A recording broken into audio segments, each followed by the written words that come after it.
You tahu tak? Sudah banyak case accident kerana itu kapet besar tau. Jun, mengapa you beli itu kapet besar-besar you tengok?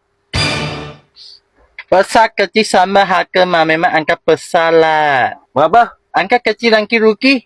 Aduh, you ingat you beli durian Sama harga you angkat besar-besar ya. Kapet tak boleh tau. Mari saya tunjuk you mengapa tak boleh. Tengok kalau kapet besar-besar kan, tengok sini sudah tutup itu pedal minyak, betul tak? Betul?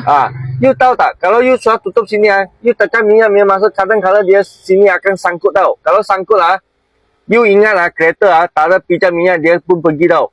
Nanti you break dia pun pergi juga. You tahu tak? Sudah banyak case accident kerana itu kapet besar tau. Oh, betul. You mesti mau beli ngam-ngam ya, faham? Jangan over besar tau. Faham, faham. Sangat bahaya. Okay? Okay. So sesiapa suka beli besar-besar ya, sila komen. Saya nak tengok ada berapa orang pun suka besar-besar ya. So jangan lupa follow saya, like dengan share.